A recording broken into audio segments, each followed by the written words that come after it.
Jadi si Dajjal ini dari keturunan Bani Israel, badannya bersangatan besar, dia dirantai di satu kepulauan. Nah, Nabi kita melihatnya pada malam Isra dan Mi'raj. Kan kalau kisah Dajjal ini sangat panjang. Bagaimana nanti dia akan mula keluar, di tempat mana dia keluar, berapa lama dia akan menjajah permukaan bumi ini, apa songlap-songlap yang akan dibuat oleh Dajjal, itu panjang kisahnya. Dan pembunuh kepada Dajjal ini ialah Nabi Isa alaihi salatu wassalam, yang akan turun dari langit di sebuah masjid yang ada di Damaskus ataupun Damsyik yang ada di Syria. Nanti Dajjal akan dibunuh oleh Nabi Isa berdekatan dengan Baitul Maqdis di satu tempat yang bernama Babulut.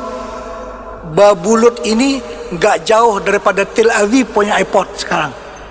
Mungkin tak sempat check in lagi, dia sudah dibunuh oleh Nabi Isa alaihi salatu wassalam. Dan nanti akan disebutkan bagaimana Yahudi akan berhimpun di Palestina.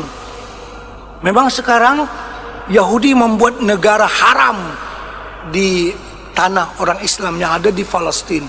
Yahudi daripada Amerika, daripada Eropa, daripada Rusia, daripada mana-mana berhimpun semua di dekat dengan Baitul Maqdis, di tanah jajahan mereka.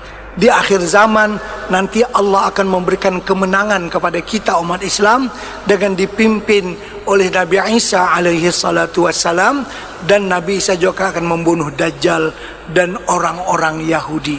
Sehingga nanti dikatakan segala makhluk Allah yang beku seperti kayu, seperti batu dan sebagainya akan berbicara membantu umat Islam.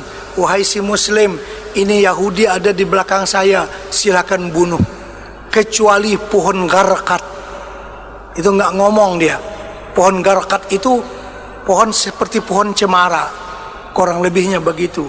Karena itu Yahudi menghijaukan tanah mereka dengan pohon garkat, karena pohon ini nggak memberikan kerjasama kepada kita orang Islam membunuh Yahudi nanti di akhir zaman. Baik. Jadi si Dajjal ini dilihat oleh Nabi SAW, dan Dajjal ini yang membunuhnya ialah Nabi Isa.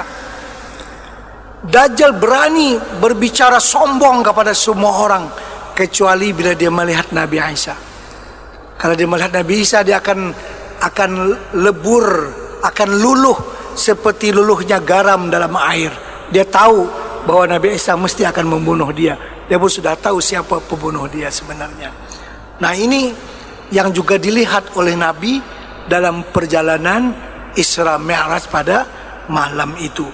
Dan Nabi kita menyerupakan bentuk badannya seperti Abdul Uzza bin Qatan.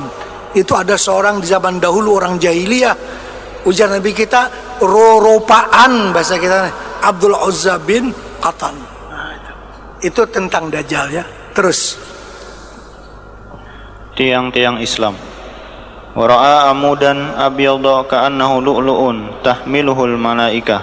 Faqala ma tahmilun? Qalu amudal Islam umirna an nada'ahu bisyam. Intahat yadatu syami.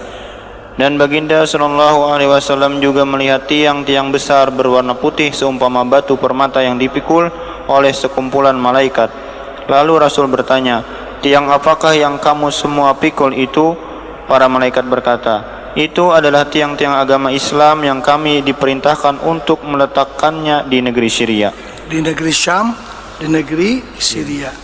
Artinya walau apapun kejadian politik yang ada sekarang di Asia Barat, namun nanti akhirnya kemenangan akan diberi oleh Allah Subhanahu wa taala kepada umat Islam, terutama sewaktu pimpinan Nabi Isa dan juga Imam Mahdi.